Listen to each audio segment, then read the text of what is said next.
A letter to my dog exploring the human condition. Dear Squash, aka Squashy, aka Squishy, aka Squasharoonie Gibson, aka Squish Squash and you don't stop, aka Miracle Button, aka Little Perfect Peanut, aka my beating heart with fur and legs. I know you think it's insane that I still poop in the house, that I choose to wear underwear and pants, giving no one the opportunity to smell my true disposition, that on the days I need to feel better about myself, I don't just pee on someone's pee. Don't worry, I am not fooled by my thumbs. I know I am not the tadpole's final project. I know I am not the last species evolution hopes to become. I can't even swallow my own pride long enough to let myself drool when something smells delicious.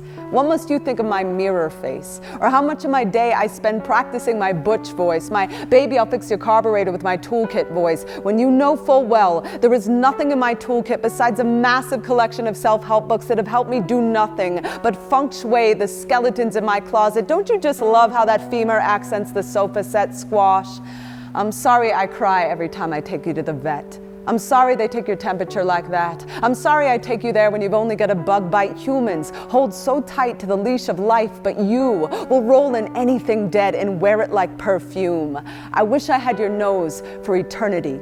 I wish I could see what you see, where the squirrels sate in your eyes, where the postman deserves to die even when he's not bringing bills. What's with hating the shadow the peace lily makes on the floor of the living room? I know I let you down every day I choose to not murder the vacuum. Is it bad that I refuse to teach you to not be afraid of men? Is it bad that I want you to keep your bite and your snarl and your gleaming teeth? Is it bad that when they call you a risk, I call you a feminist? You never make fun of your friend Chloe's underbite, or your friend Willow's limp, or your friend Harvey's past trouble with the law. You never criticize me for being too uptight to let my hair down, even though you can let yours all the way out. All over my black hoodie, my black pants, the couch, the car, the chair. The online merch store that sells my books and t-shirts wrote me a letter saying we can't continue to sell your products if they continue to be covered in so much of your dog's hair. I just assumed anything covered in you would increase in value. Remember when I told that woman I loved her, then whispered in your ear, "You're my #1 girl."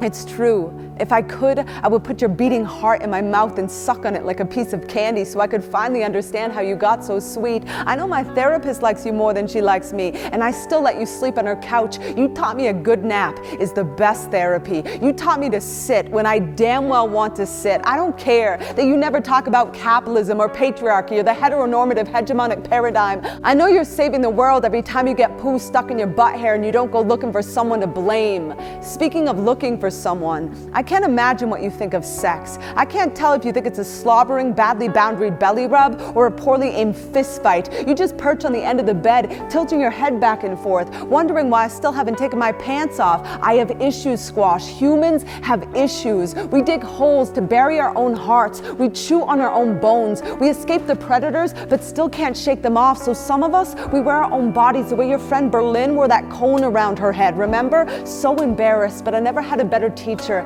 at uncaging my own spirit than you. Never had a better reason to stop playing dead than the day I saw your face at the shelter, your little nose pressed against the cold glass, staring up at me like I was a gay Noah's Ark. My heart, my heart, my heart.